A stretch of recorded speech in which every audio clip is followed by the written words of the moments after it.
Olá, olá, meus amigos, sejam todos muito bem-vindos. Está começando mais uma aula de processo civil. Aqui quem fala é o professor Stanley Costa, professor de Direito Civil e Processo Civil da LAC Concursos. E no encontro de hoje nós vamos dar sequência aos estudos sobre comunicação dos atos processuais.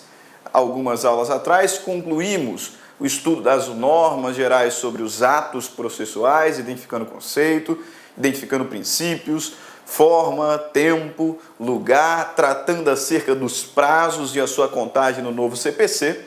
E agora, então, estamos enfrentando o tema da comunicação dos atos processuais. No primeiro bloco, deste módulo, no primeiro bloco, nós identificamos o fundamento, a justificativa da comunicação dos atos processuais e identificamos as diferentes formas de comunicação, classificando-as e organizando-as em dois grandes grupos. O grupo da comunicação entre juízo e partes, terceiros interessados ou auxiliares da justiça, onde se encontram a citação e a intimação, e o outro grupo, o grupo da comunicação entre juízos nacionais, juízo nacional e internacional e juízo arbitral e jurisdicional, onde se encontram as cartas, carta precatória, carta rogatória, carta de ordem e carta arbitral. Feito isso, apontadas essas normas introdutórias, partimos então ao estudo da primeira forma de comunicação, que é a citação. E aí, ao falarmos de citação, nós identificamos alguns pontos extremamente relevantes do ponto de vista, ou melhor, na busca de estabelecer um fundamento bastante sólido para a construção do nosso conhecimento. Nós falamos sobre o conceito de citação, sobre a posição da citação como ato processual solene, sobre comparecimento espontâneo e algumas situações em que a citação é dispensável. No que toca ao conceito, identificamos que a citação é o ato processual por meio do qual o réu interessado, executado, é informado acerca da existência de uma demanda e também o ato por meio do qual o réu, executado ou interessado, é convocado a participar da relação processual. Por isso, identificamos que dois são os objetivos da citação. A citação é um ato processual solene. E dois são os objetivos da citação, quais sejam cientificar o réu da existência de uma demanda e convocá-lo a participar da relação processual. Falamos sobre a citação ser um ato solene, ou seja, uma exceção dentro dos atos processuais, porque anteriormente já havíamos identificado a aplicação do princípio da informalidade, ou seja, princípio pelo qual os atos processuais são, em regra, informais, sendo excepcionalmente solenes, e esse é o caso da citação. A citação é uma exceção do ponto de vista do princípio da informalidade e da instrumentalidade das formas. Por quê? Porque a citação é um ato processual solene, o que significa que ela depende do preenchimento de alguns requisitos previstos na lei, sob pena de nulidade. Então, vimos conceito, vimos a posição da citação como sendo um ato processual solene, de modo que, se não respeitar os requisitos previstos na lei, ela pode ser declarada nula. Todavia, importa observar que o comparecimento espontâneo do réu supre a falta ou a irregularidade da citação. Então, se por algum motivo a citação não foi realizada ou não observou os requisitos previstos na lei, se o réu voluntariamente se apresenta, então a falta da citação ou a irregularidade será suprida. Agora, nunca se esqueçam que embora afirmemos que a relação processual ela é triangular, porque na relação processual existem 3 sujeitos principais, juiz, autor e réu, a citação ela não é um pressuposto de existência. A citação ela é um pressuposto de validade, porque é amplamente aceito a ideia de que o processo já existe mesmo antes da citação do réu. E mesmo considerando que a citação é um pressuposto de validade, em algumas circunstâncias é possível que o processo exista, seja válido e termine, seja extinto, mesmo sem a citação do réu. É o caso do indeferimento da petição inicial, sentença terminativa, ou seja, que não julga o mérito e por isso não faz coisa julgada material, ou improcedência liminar do pedido, que é uma sentença definitiva, o que significa que julga o mérito e fará coisa julgada material. Mas 2 situações em que o réu não foi citado e o processo existiu validamente e se encerrou, mesmo sem a citação do réu. Então observe, a citação de forma alguma é um pressuposto de existência. A citação, em verdade, é um pressuposto de validade. E mesmo sendo pressuposto de validade, é possível que o processo exista validamente sem a citação. Hipóteses em que ele é encerrado, extinto, por indeferimento da petição inicial ou improcedência liminar do pedido. 2 hipóteses em que a citação será dispensável, em que ela será desnecessária. Beleza? Isso, rápida revisão do que nós vimos no último bloco. Por quê? Porque agora nós daremos sequência aos nossos estudos sobre citação, tratando dos efeitos deste ato processual solene. A citação é um ato processual solene e ela produz diferentes efeitos. É o que é nosso objetivo neste bloco. Destaquei aqui 5 efeitos da citação e ainda temos um 6º efeito sobre o qual falaremos daqui a pouquinho. Mas vejam, 5 efeitos imediatos da citação. 5 efeitos da citação. Primeiro efeito que nós temos com relação a esse ato processual. A citação, ela completa a relação processual triangular. Como tenho dito, majoritariamente se afirma que a relação processual ela é triangular. É evidente que existem outros sujeitos, mas podemos dizer que são sujeitos coadjuvantes, porque em regra 3 são os sujeitos principais da relação processual, qual seja o juiz, o autor e o réu.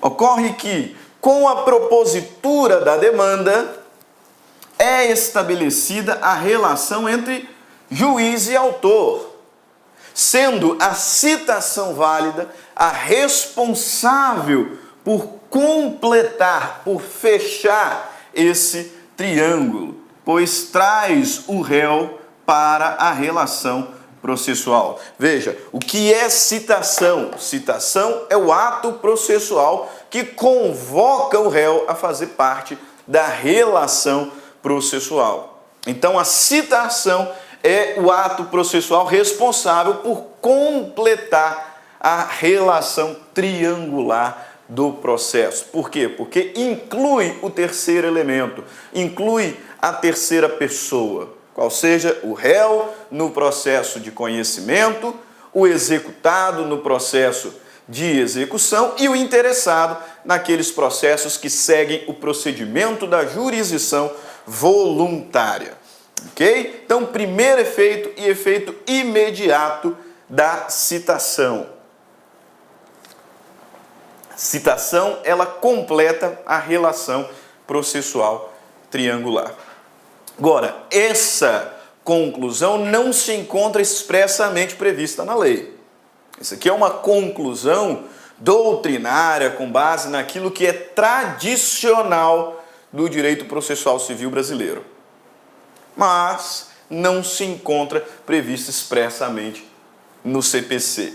Esses outros efeitos, esses sim, encontram expressa guarida no texto legal. Primeiro efeito legal, portanto, e segundo efeito da citação na nossa estrutura. Qual é? A citação, ela induz litispendência. Ela induz litispendência, notem, o código não fala isso, mas isso é pacífico entre doutrinadores de jurisprudência. A citação, ela induz litispendência.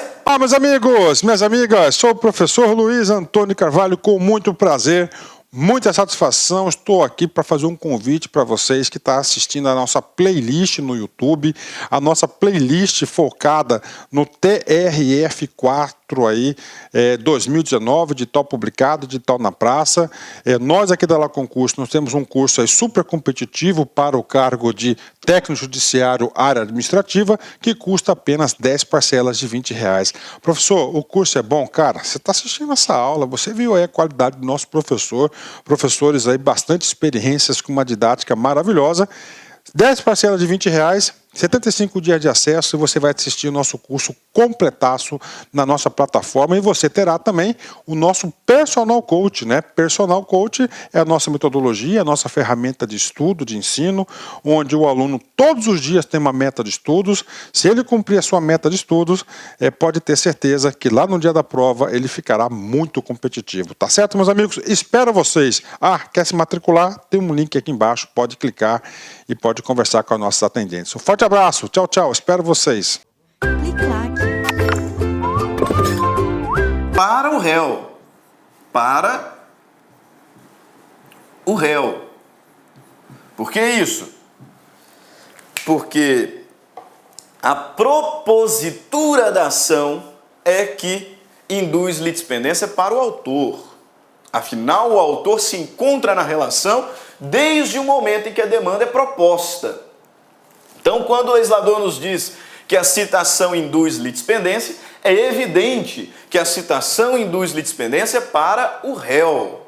Para o réu, que até então não fazia parte da relação jurídica processual. Agora, você se lembra o que é litispendência? Você se lembra o que é litispendência? Litispendência é um fenômeno processual considerado como um pressuposto processual negativo, portanto, algo que não pode ter, tá? Que se configura quando nós temos duas ações simultaneamente em andamento. Duas ações idênticas simultaneamente em andamento. Isso não é autorizado por lei. Nós não podemos ter duas ações idênticas em curso. Se isso acontecer, a segunda demanda a ser proposta deverá ser extinta sem resolução do mérito. Por quê? Por litispendência. Por litispendência. Então, litispendência acontece quando nós temos duas ações idênticas simultaneamente em curso, o que é proibido por lei, de modo que a consequência da litispendência será a extinção da segunda demanda a ser proposta. Agora, como saberei se as duas ações são ou não idênticas? Você se lembra quais são os elementos da ação? Cuidado, eu não perguntei quais são as condições da ação. Condições da ação, uma coisa. Elementos da ação, outra coisa. Condições da ação, teoria eclética de Lieberman, são duas: legitimidade e interesse. É o que vai determinar se o juiz apreciará ou não o mérito da ação. Agora, elementos da ação servem para identificar e para individualizar uma demanda. E são três os elementos da ação. Partes, autor e réu, pedido e causa de pedir. Pois bem, nós teremos duas ações idênticas quando mesmas forem as partes, o pedido e a causa de pedir. Se tivermos duas ações em curso com mesmas partes, mesmo pedido e mesma causa de pedir, teremos então a configuração da litispendência, o que culminará na extinção da segunda demanda a ser proposta. Veja bem, a citação é o que induz litispendência para o réu. A citação é o ato processual que induz litispendência para o réu. Beleza? Terceiro efeito da citação e segundo efeito expressamente previsto na lei. A citação torna litigiosa a coisa, mais uma vez, para o réu. Para o réu. Por quê? Porque a propositura da demanda é o que tornará litigiosa a coisa para o autor. A citação torna litigiosa a coisa para o réu. Para o réu. Ou seja, no momento em que o réu for citado, o objeto, o direito sobre o qual está relacionado o processo se tornará litigioso. Então, se o processo ele se desenvolve em razão de um direito ou de uma coisa materialmente considerada, com a citação do réu, então essa coisa, esse objeto, se tornará litigioso. Qual a relevância disso? Veja bem, a disposição do objeto litigioso pode configurar fraude à execução. A disposição do objeto litigioso, o que é autorizado, porque uma coisa é o objeto ser litigioso, outra coisa é o direito real de propriedade, que atribui ao titular a possibilidade de disposição. Então, o fato de ser o objeto litigioso não impede o seu proprietário de aliená-lo, pode causar ineficácia. Mas o simples fato de ser litigioso não impede a alienação. O objeto é litigioso e por conta disso, a alienação será considerada ineficaz. Será considerada ineficaz para aqueles que são partes do processo. E mais do que isso, no contexto do direito processual, diversas são as consequências de ser a coisa litigiosa. Uma que merece destaque, pois falamos há pouco tempo sobre sujeitos, é a sucessão processual. Você se recorda o que é sucessão processual? Sucessão processual é o fenômeno que implica na troca de uma das partes. Sai o autor originário, entra uma outra pessoa, ou sai o réu originário e entra uma outra pessoa. O legislador processualista reconhece a existência de duas espécies de sucessão. A sucessão causa-mortes, também chamada obrigatória, que acontece no caso em que o réu, por exemplo, falece, ou o autor falece, e então esses sujeitos serão substituídos pelo espólio ou seus respectivos herdeiros. Sucessão causa-mortes, sucessão obrigatória, por força de lei. Mas nós temos uma outra espécie de sucessão, que é a sucessão por ato entre vivos, também chamada de facultativa. Quando nós temos a sucessão facultativa ou por ato entre vivos? Quando a coisa litigiosa é alienada para um terceiro. Imagine que o objeto da relação processual foi voluntariamente alienado por uma das partes, que se dizia proprietária dele. O fato de ser a coisa litigiosa não impede essa alienação. Pode implicar na sua ineficácia, mas não impede a alienação. E se a coisa litigiosa for alienada, o autor ou o réu, a depender de quem alienou o processo, a outra parte será intimada dessa alienação para se manifestar. Se concorda com a troca do sujeito, sai o alienante, entra o adquirente ou não. E se a outra parte concordar, então teremos sucessão processual. Mais uma vez, de forma mais objetiva. Imagine que o objeto da relação processual foi alienado. Isso, num primeiro momento, é válido. Pode ser ineficaz, mas é válido. Imagina que o objeto da relação processual foi alienado. Coisa litigiosa. O adquirente, aquela pessoa que comprou, por exemplo, esse objeto, pode adentrar ao processo se a outra parte concordar. Por isso que a sucessão é facultativa. O adquirente da coisa litigiosa pode suceder o alienante se a outra parte concordar. E se a outra parte não concordar, o adquirente poderá, então, adentrar na condição de assistente litisconsorcial. Mas veja, isso tudo acontece porque a coisa litigiosa foi alienada. E aí compreendam, a citação é o que torna a coisa litigiosa para o réu. É o que torna a coisa litigiosa para o réu. Próximo efeito. Já vimos 3 efeitos da citação. Primeiro efeito, ela completa a relação processual triangular. Segundo efeito, a citação induz litispendência para o réu.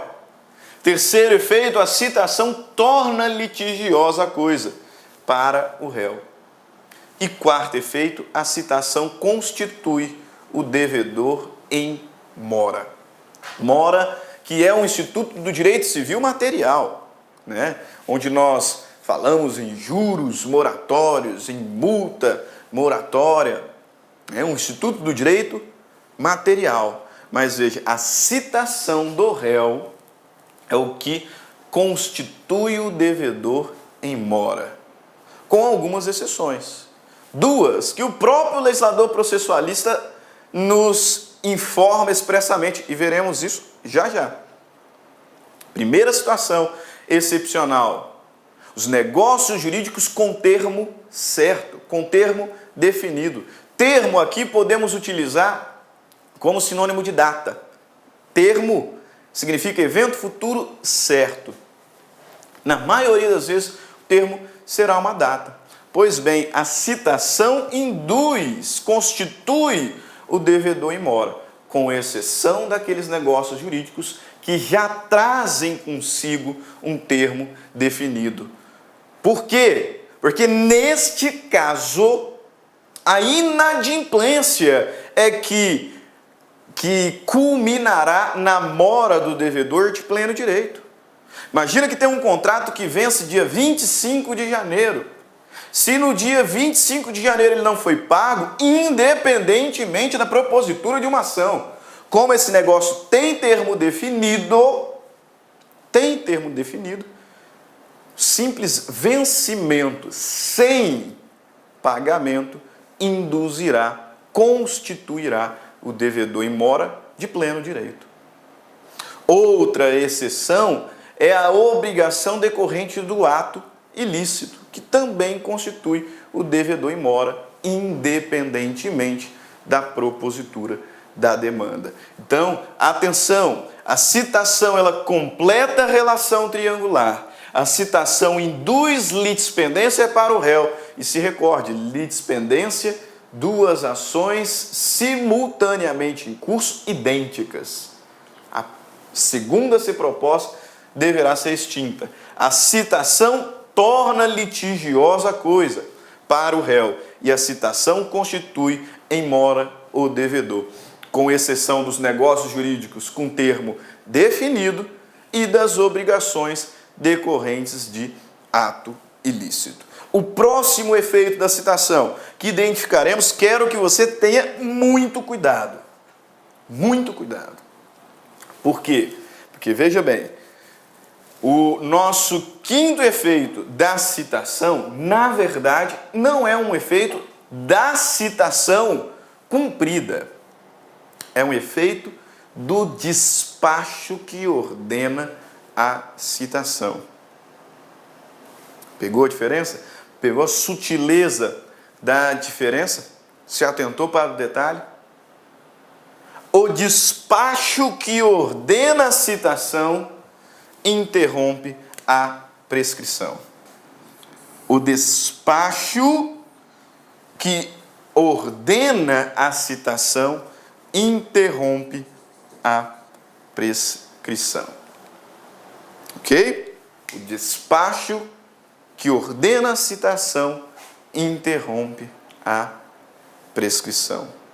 Duas observações que eu quero que você faça e que identifique aí com um marca-texto bem chamativo para que você nunca erre isso no concurso público.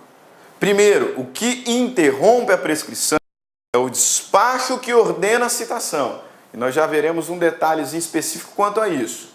Mas o que interrompe a prescrição é o despacho que ordena a citação e não a citação cumprida. E segunda observação, o despacho que ordena a citação interrompe a prescrição.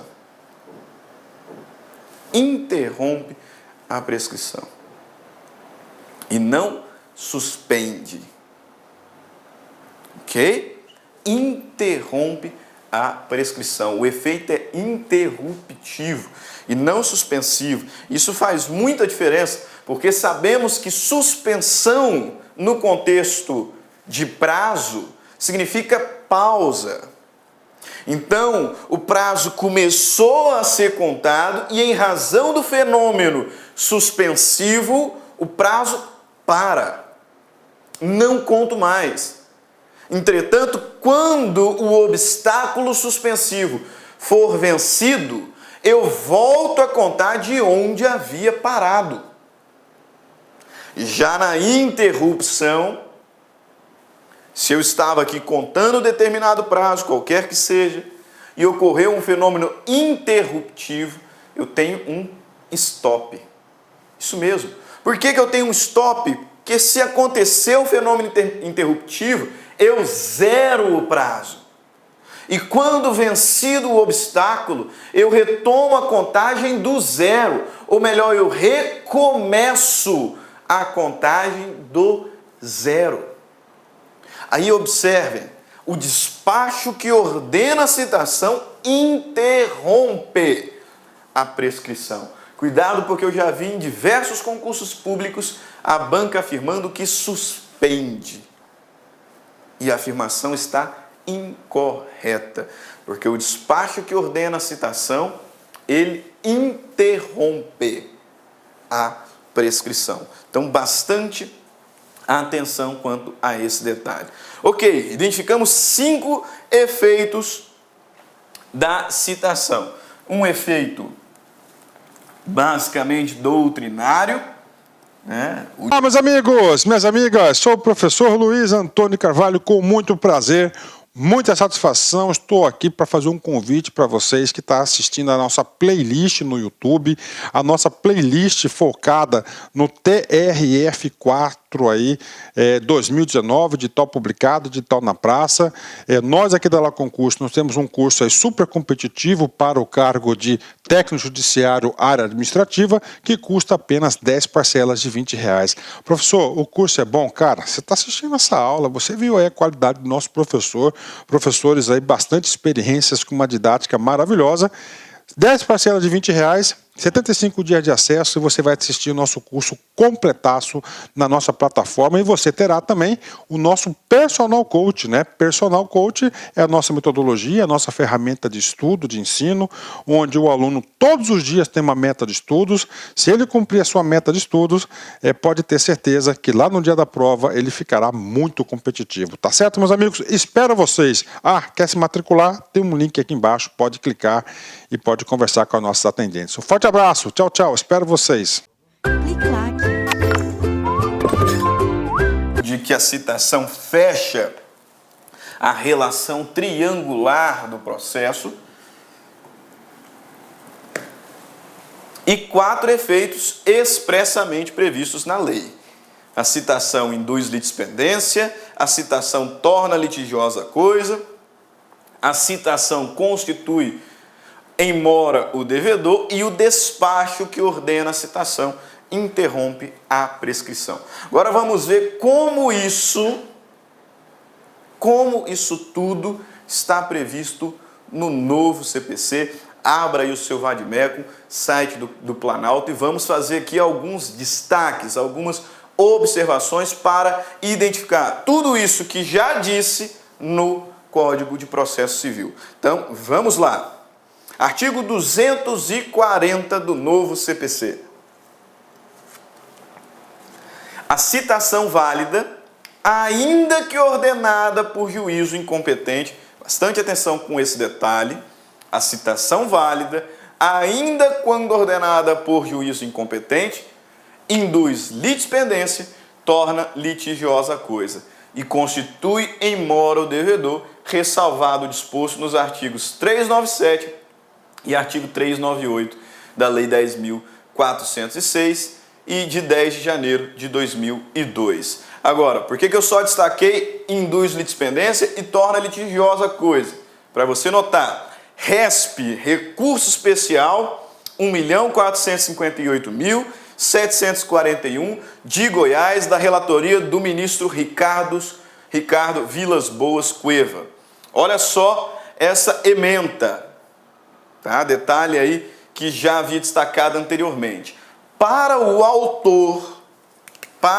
autor, a demanda já se encontra pendente desde o momento da sua propositura,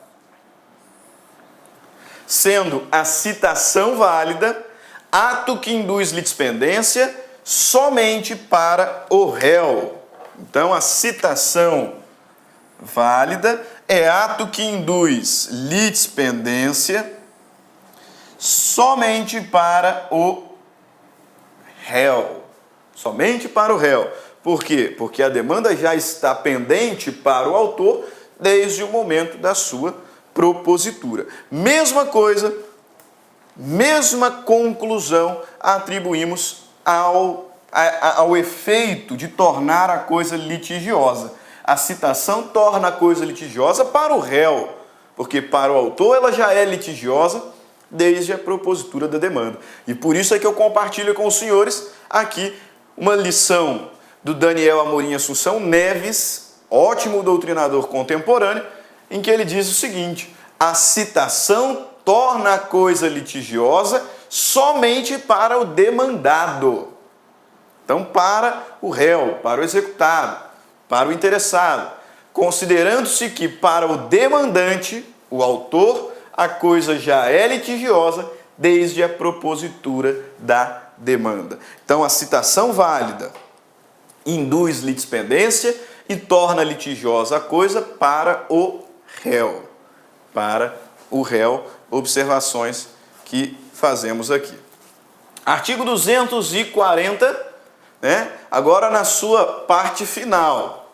A citação válida, ainda quando ordenada por juízo incompetente, induz litispendência, torna litigiosa a coisa e constitui em mora o devedor, ressalvado o disposto nos artigos 397 e 398 da Lei 10.406, de 10 de janeiro de 2002, que é o Código Civil. Mas veja bem, o que esse artigo 397 e 398 do Código Civil nos traz expressamente previsto. Porque o legislador está dizendo que a citação válida constitui o devedor em mora, com exceção do disposto no artigo 397 e 398 do Código Civil. Vejamos o que esses dois artigos nos apresentam. Artigo 397 do Código Civil. Veja lá, o inadimplemento da obrigação positiva e líquida no seu termo constitui de pleno direito em mora. Então é o que eu havia dito. A citação constitui o devedor em mora, com algumas exceções. Primeira delas, o caso da obrigação positiva e líquida com termo definido. Porque se tem termo definido, o inadimplemento de pleno direito constituirá o devedor em mora. Tem data de vencimento, a obrigação é positiva e líquida. Se na data do vencimento não ocorreu o pagamento, por exemplo, dia seguinte, o devedor de pleno direito está em mora independentemente de demanda judicial. Artigo 398, nossa segunda exceção, nas obrigações provenientes de ato ilícito, considera-se o devedor em mora desde que o praticou. Então, veja lá, a citação válida constitui o devedor em mora, com duas exceções. Primeira, obrigação positiva e líquida com termo definido, porque neste caso o inadimplemento de pleno direito constituirá o devedor em mora. E segundo, obrigação proveniente de ato ilícito, porque nesse caso o devedor está em mora desde a data, desde o momento que praticou o ato ilícito. Ok? Parágrafo 1º do artigo 240. A interrupção da prescrição operada pelo despacho que ordena a citação. Só o despacho que ordena a citação é o que interrompe a prescrição. Despacho que ordena a citação interrompe a prescrição. Agora, você se lembra que eu disse que tinha um detalhezinho aqui importante? Pois bem, aqui está esse detalhe.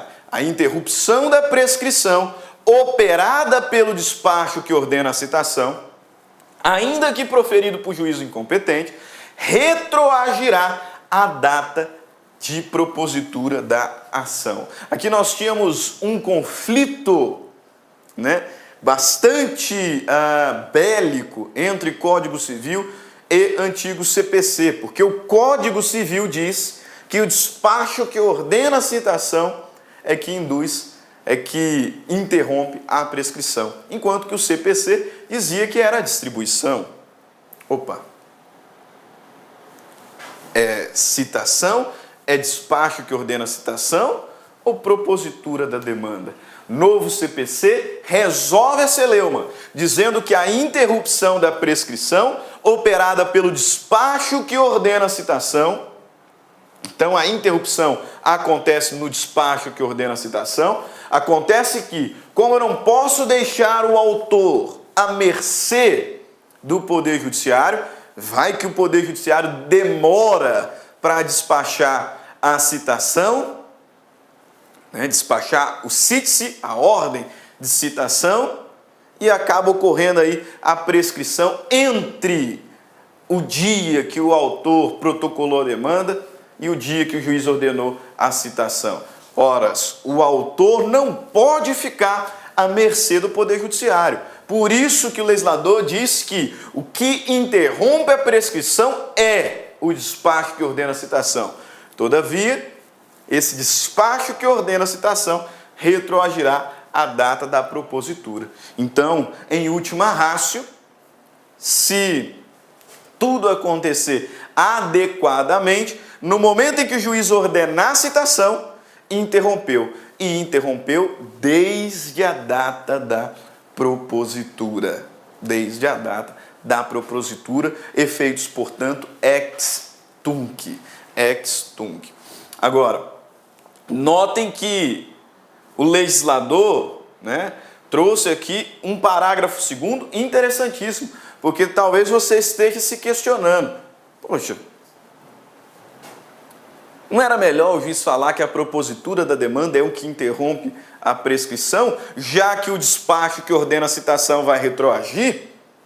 Olha só a riqueza do parágrafo 2º do artigo 240. Incumbe ao autor adotar, no prazo de 10 dias, as providências necessárias para viabilizar a citação, sob pena de não se aplicar o disposto no parágrafo 1º. Ou seja, o legislador está dizendo que se o autor não viabilizar com as devidas informações a citação do réu, observem, se o autor não adotar as medidas que viabilizem a citação, o despacho que a ordenar em um momento futuro não retroagirá. Não retroagirá. Vou considerar a data do despacho. Então, observe, porque aqui eu sei que gera uma certa confusão, porque nós temos muito detalhe. O que interrompe a prescrição é o despacho que ordena a citação. Só que em situações normais, ao despachar, os efeitos desse despacho retroagirão à data da propositura da ação. Então, o despacho que ordena a citação interromperá a prescrição desde a data em que ela foi proposta, se tudo for realizado adequadamente. Agora, se o autor não viabilizar no prazo de 10 dias as providências necessárias para a citação, então esse efeito do parágrafo 1º não acontecerá. Se a posteriori, ultrapassado esse prazo, ele então viabilizar a citação, o despacho interromperá a prescrição. Só que interromperá a partir desta data. Ou seja, efeito ex nunc, daqui para frente, sem retroagir a data da propositura. Ok? Mesmo texto, ou texto muito semelhante, nós encontramos no Código Civil, no artigo 202. A interrupção da prescrição, que somente poderá ocorrer uma vez dar-se-á. Esse artigo nos traz ali diferentes hipóteses de interrupção da prescrição. Nos importa apenas o inciso 1º. A interrupção da prescrição, que somente ocorrerá uma vez, dar-se-á por despacho do juiz, mesmo incompetente, que ordenar a citação, se o interessado a promover no prazo e na forma da lei processual. Beleza?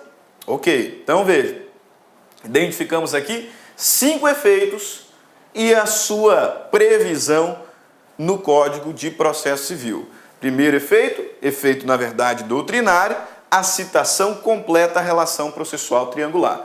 Por quê? Porque o objetivo da citação é cientificar o réu da existência da demanda e o convocar a fazer parte do processo.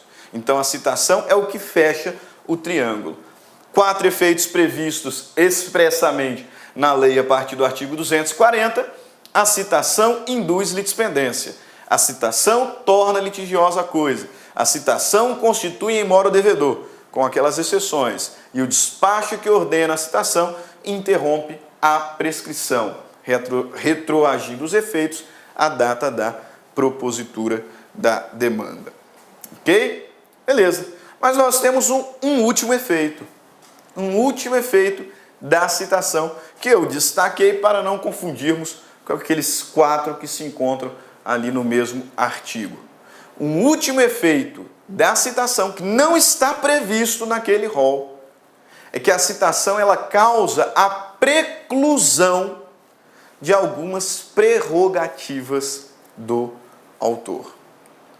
2 aulas atrás falamos sobre preclusão. Preclusão como o fenômeno que extingue a prerrogativa de realizar determinado ato processual. Preclusão lógica, preclusão consumativa, preclusão temporal.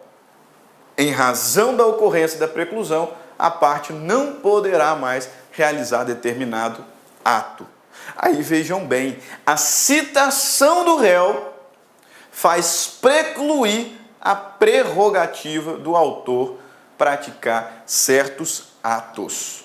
É o que chamamos doutrinariamente de efeito preclusivo da citação. Professor, como assim? Me identifica aí alguns atos, né, que se sujeitarão à preclusão como consequência da citação do réu. Último efeito que destaco: a citação implica na preclusão de alguns atos do autor.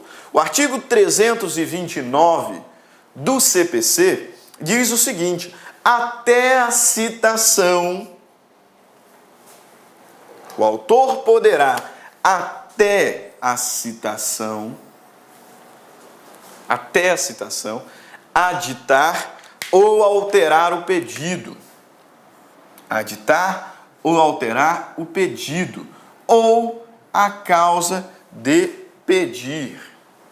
Ou a causa de pedir, independentemente do consentimento do réu. O autor poderá, até a citação, aditar ou alterar o pedido ou a causa de pedir, independentemente do consentimento do réu. Meus amigos, minhas amigas, sou o professor Luiz Antônio Carvalho, com muito prazer, muita satisfação. Estou aqui para fazer um convite para vocês que estão assistindo a nossa playlist no YouTube, a nossa playlist focada no TRF4 aí, 2019, de tal publicado, de tal na praça. Nós aqui da La Concurso, nós temos um curso aí super competitivo para o cargo de técnico judiciário área administrativa, que custa apenas 10 parcelas de R$20. Professor, o curso é bom? Cara, você está assistindo essa aula, você viu aí a qualidade do nosso professor, professores aí bastante experiências com uma didática maravilhosa.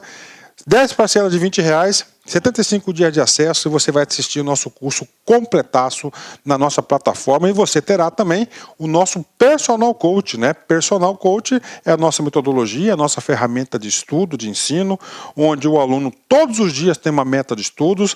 Se ele cumprir a sua meta de estudos, pode ter certeza que lá no dia da prova ele ficará muito competitivo, tá certo, meus amigos? Espero vocês. Quer se matricular? Tem um link aqui embaixo, pode clicar e pode conversar com os nossos atendentes. Um forte abraço, tchau, tchau, espero vocês. Onde está o efeito preclusivo da citação aqui? Está na constatação hermenêutica de que, uma vez citado o réu, o autor não poderá mais alterar o pedido ou a causa de pedir sem o consentimento do réu. Sem o consentimento do réu. A partir da citação do réu, o autor só pode alterar pedido e causa de pedir com o consentimento do polo passivo. Com o consentimento do polo passivo. Por isso que afirmei em outras oportunidades que a citação ela estabiliza a demanda. A demanda estabelece uma relação processual triangular, juiz, autor e réu. No momento em que o réu adentra, eu fecho essa relação triangular e, portanto, estabilizo a demanda. Por consequência, algumas coisas que o autor poderia fazer sozinho, não mais poderá realizar. Precluiu. Efeito, portanto, preclusivo da citação. Até a citação do réu, o autor poderia alterar o pedido, a causa de pedir, sozinho, unilateralmente. A partir da citação, o autor não mais pode realizar esses atos. Então, o efeito preclusivo da citação. Ok? Beleza? Ótimo. Então, terminamos aqui os efeitos da citação. Mas dá para a gente aproveitar um pouquinho mais a aula, falando aqui sobre o momento, né, e o local da citação. Em que momento a citação pode ser realizada? Em que local a citação pode ser realizada? Aqui, ipsis literis, né, analisando o que o legislador estipula expressamente para nós. Artigo 243. A citação poderá ser feita em qualquer lugar e em que se encontre o réu o executado ou o interessado. A citação poderá ser feita em qualquer lugar em que se encontre o réu, o executado ou o interessado, mesmo fora do horário previsto na lei e em finais de semana ou feriado. A citação poderá ser feita em qualquer lugar em que se encontre o réu ou o executado. E o parágrafo único destaca que o militar em serviço ativo será citado na unidade em que estiver servindo, se não for conhecida sua residência ou nela não for encontrado.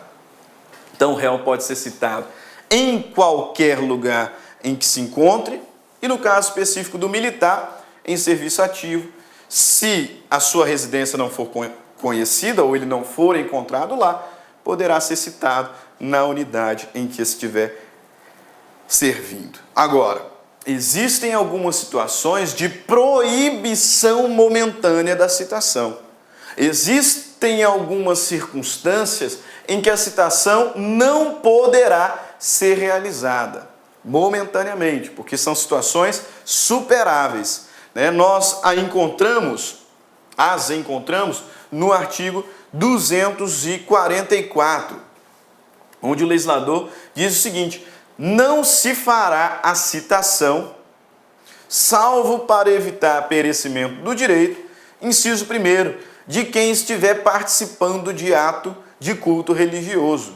Isso mesmo, se o sujeito está num culto religioso, não poderá ser citado naquele momento.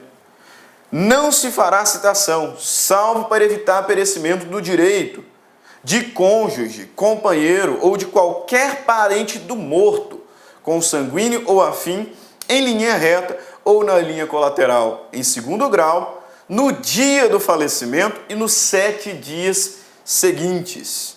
Não se fará citação, salvo para evitar perecimento do direito de noivos nos 3 dias seguintes ao casamento, e não se fará citação, salvo para evitar perecimento do direito de doente enquanto grave o seu estado. Então, o réu, executado, interessado, pode ser citado em qualquer lugar. E o militar, que não foi encontrado ou desconhecida a sua residência, poderá ser citado na unidade que está servindo, né, que está vinculado. E nós temos aqui algumas situações, o rol de algumas hipóteses em que a citação estará momentaneamente proibida. Daquele que estiver participando de ato religioso, do cônjuge, companheiro, parente do morto, consanguíneo afim, em linha reta ou colateral até segundo grau, no dia do falecimento ou nos 7 dias seguintes, e dos noivos nos 3 primeiros dias seguintes ao casamento, e também do doente enquanto grave o seu estado. Ok? Agora vamos ver de que forma que essas questões já caíram em concursos públicos, né? Vamos observar aqui, separei para a nossa reflexão 3 questões que envolvem o tema da nossa aula. Primeira questão adaptada, de 2014, mas adaptada ao novo CPC, temos lá, em relação à comunicação dos atos processuais, julgue a assertiva. Tratando-se de ato formal e solene, a citação irregular não pode ser suprida em nenhuma hipótese. Verdadeiro ou falso? Falso.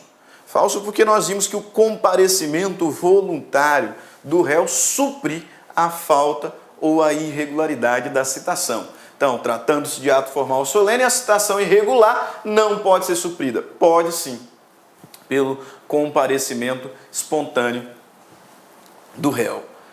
Próxima questão, sobre os atos processuais e sua comunicação segundo as regras previstas no Código de Processo Civil, julgue. A citação efetuar-se-á em qualquer lugar que se encontre o réu, ainda que esteja assistindo o culto religioso, sem exceção. Errado. Nós vimos que esta é uma das hipóteses de proibição momentânea de citação. Próxima questão, a respeito da citação, julgue. O despacho que ordena a citação suspende a prescrição. E aí, certo ou errado? Errado. E é exatamente a pegadinha que já chamava a atenção dos senhores. O despacho que ordena a citação interrompe a prescrição. E aqui na nossa questão está falando em suspensão. Errado.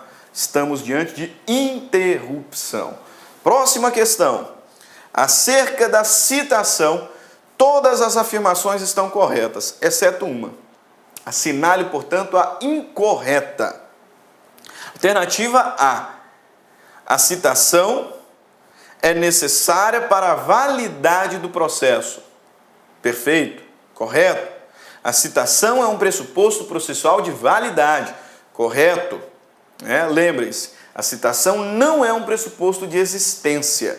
O processo existe mesmo antes da citação. A citação é pressuposto de validade do processo. Alternativa C. A citação é matéria de ordem pública. No entanto, só poderá ser alegada sua nulidade ou vício na primeira oportunidade, sob pena de preclusão. Isso, quando falarmos em nulidade, ficará mais claro.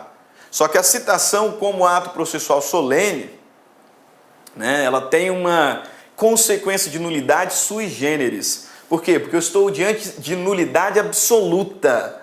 Então, que pode ser suscitada a qualquer momento, mesmo depois do trânsito em julgado, em ação rescisória.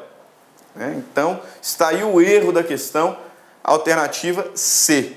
E a D está correta, vamos conferir aqui. A citação é ato formal que impõe uma série de requisitos exigida em nome do contraditório, possibilitando ao réu sua participação no processo. Perfeito. Citação é que possibilita que o réu participe da demanda, que ele participe do processo. Última questão. A citação é o ato pelo qual são convocados o réu, o executado ou o interessado para integrar a relação processual. Assim, então, assinale a alternativa correta. Rejeitada a alegação de nulidade, tratando-se de processo de conhecimento, o réu não poderá ser considerado revel e na execução o feito não terá prosseguimento. Está errado. Nós vimos que a citação é ato solene. E quando o réu se apresenta voluntariamente, esse fenômeno supre a falta ou a irregularidade da citação. Então, observe, o réu se apresenta voluntariamente, alegando que a citação foi realizada de forma irregular. Se procedente a alegação, então ele terá prazo para exercer aí a sua resposta, caso que eu imagino que é citado, intimado para contestar. E aí essa manifestação voluntária supre a ausência ou a irregularidade da citação. Agora, se a alegação não for procedente, se a alegação de nulidade for rejeitada, e essa apresentação voluntária do réu for intempestiva, ele será considerado revel no processo de conhecimento e a execução terá prosseguimento no processo de execução. Então, aqui que está o errado. Rejeitada a alegação de nulidade, tratando-se de procedimento, de processo de conhecimento, o réu será considerado revel. E na execução, o feito terá prosseguimento. Ele chegou lá voluntariamente alegando a nulidade. Se essa alegação for rejeitada, será considerado revel. E a execução, se for o caso, terá prosseguimento. É o erro da questão. Alternativa B. O comparecimento espontâneo do réu ou do executado supre a falta ou a nulidade da citação, fluindo a partir desta data o prazo para a apresentação da contestação ou de embargos à execução. Correta a afirmativa, correta a alternativa. Vamos ver o erro das outras duas. Incumbe ao autor adotar no prazo de 15 dias as providências necessárias para viabilizar a citação, sob pena desta não ser suprida, consoante artigo 240, parágrafo 2º do novo Código de Processo Civil. Nós vimos que esse prazo, na verdade, é de 10 dias, né? Vamos lá, artigo 240. Olha lá, artigo 240, parágrafo 2º. Incumbe ao autor adotar no prazo de 10 dias as providências necessárias para viabilizar a citação. Então, aqui, bem texto da lei mesmo. Incumbe ao autor adotar no prazo de 10 dias. Por isso, errado. D. Para a validade do processo, é dispensável a citação do réu ou do executado, ressalvadas hipóteses de indeferimento da petição inicial ou de improcedência liminar do pedido. É indispensável. É indispensável. Citação, pressuposto de validade. Ok? Perfeito. Encerramos aqui o 2º bloco sobre a comunicação dos atos processuais. Voltamos já já falando sobre as espécies, as modalidades de citação. E depois falando sobre as outras formas de comunicação. Ficamos por aqui. Grande abraço e até mais. Tchau, tchau. Meus amigos, minhas amigas, sou o professor Luiz Antônio Carvalho, com muito prazer, muita satisfação. Estou aqui para fazer um convite para vocês que estão assistindo a nossa playlist no YouTube, a nossa playlist focada no TRF4 aí, 2019, de tal publicado, de tal na praça. Nós aqui da La Concurso, nós temos um curso aí super competitivo para o cargo de técnico judiciário área administrativa, que custa apenas 10 parcelas de R$20. Professor, o curso é bom? Cara, você está assistindo essa aula, você viu aí a qualidade do nosso professor, professores aí bastante experiências com uma didática maravilhosa. 10 parcelas de R$20, 75 dias de acesso, e você vai assistir o nosso curso completaço na nossa plataforma, e você terá também o nosso Personal Coach, né? Personal Coach é a nossa metodologia, a nossa ferramenta de estudo, de ensino, onde o aluno todos os dias tem uma meta de estudos. Se ele cumprir a sua meta de estudos, pode ter certeza que lá no dia da prova ele ficará muito competitivo. Tá certo, meus amigos? Espero vocês. Quer se matricular? Tem um link aqui embaixo, pode clicar e pode conversar com os nossos atendentes. Um forte abraço, tchau, tchau, espero vocês. Clique lá